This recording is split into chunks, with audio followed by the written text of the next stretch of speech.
Bonsoir Karim.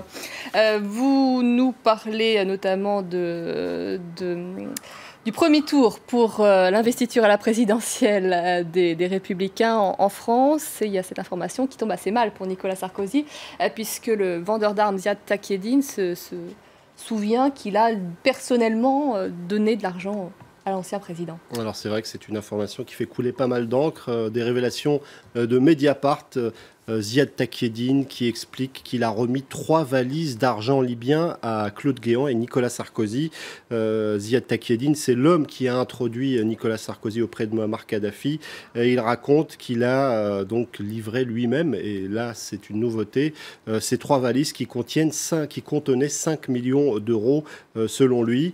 J'ai découvert des choses qui ne méritent plus d'être cachées. Tout ça est dans une vidéo, un entretien à Mediapart qu'on retrouve sur YouTube, des déclarations dignes d'un film de Scorsese, soulignaient certains internautes. Alors ce n'est pas la première fois que Ziad Takieddine met en cause l'ancien chef de l'État. Ziad Takieddine qui est déjà dont le nom est déjà cité dans le financement occulte de la campagne d'Édouard Balladur en 1995 et qui revient régulièrement lorsqu'on évoque la campagne de 2007. Alors ça suscite pas mal de réactions sur les réseaux sociaux.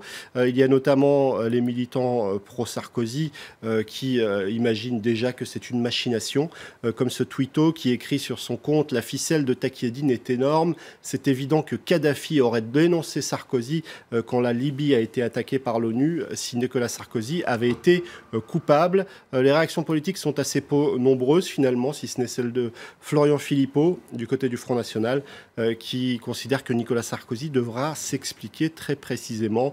Où est la République exemplaire, écrit-il. Et puis il y a un certain nombre de tweetos qui s'en prennent à Mediapart, comme Laure Miller, qui écrit sur son compte Twitter, en s'adressant directement à la rédaction de Mediapart, « La méthode est simple, n'utilisez que les individus les plus malhonnêtes pour étayer leurs thèses farfelues ». Alors évidemment, la réaction de Mediapart, et en particulier d'une journaliste, n'a pas tardé. Les individus malhonnêtes que vous évoquez en question, eh bien, ils ont longtemps fréquenté Nicolas Sarkozy, n'en tirons aucune conclusion. Alors tout ça a aussi suscité pas mal de détournements, de dessins. En voici un partagé sur les réseaux sociaux avec un Nicolas Sarkozy au pupitre, « La France forte, non à l'assistanat » et un Kadhafi qui sort comme un fou de sa boîte avec ses billets qui pleuvent. Ça a aussi inspiré ce petit montage. On se souvient que Nicolas Sarkozy avait reçu Kadhafi qui avait dressé sa tente du côté de l'Élysée. On ironise ici un emplacement privatisé. Le gérant est hyper accueillant, c'est Nicolas Sarkozy. Soirée frites à volonté, petite référence aux déclarations de Nicolas Sarkozy par rapport au menu de substitution, lorsqu'il a expliqué que ceux qui ne mangent pas de porc prennent 2 fois des frites. Et puis un tarif unique de 5 millions d'euros par semaine. Ça a aussi inspiré ce petit détournement, et on va clore ce chapitre là-dessus. Ce livre, Tout pour la France, est devenu Tout pour le fric, avec une valise pleine à craquer.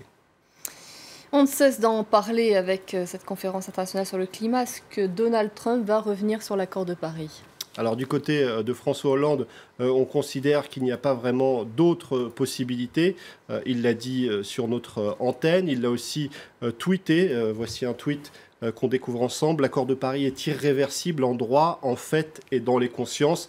L'inaction serait désastreuse pour le monde. C'est un peu la même tonalité qu'on retrouvait sur le compte Twitter du secrétaire des Nations Unies, lui qui souligne que cet accord, on a longtemps imaginé qu'on n'y arriverait pas. Aujourd'hui, on ne peut pas revenir en arrière. Alors ça suscite quelques ironies sur les réseaux sociaux.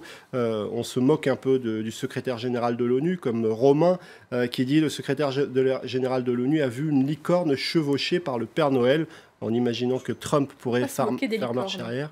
Il ne faut pas se moquer, mais sur les réseaux sociaux, on a tendance à le faire assez régulièrement. Les Chinois aussi lèvent le ton en invitant Donald Trump à respecter cet accord. Et puis aux États-Unis, il y a aussi pas mal de réactions.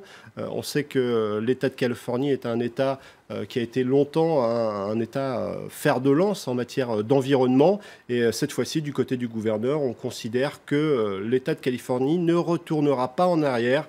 Cet accord sera appliqué, en tout cas du côté de cet État. Et puis Bernie Sanders, le candidat malheureux à la primaire démocrate, interpelle le président élu. Le changement climatique, ce n'est pas un hoax, c'est une menace qui plane sur toute la planète. Donald Trump ferait mieux d'écouter les scientifiques plutôt que les lobbies liés aux compagnies d'énergie fossile, pétrole ou charbon.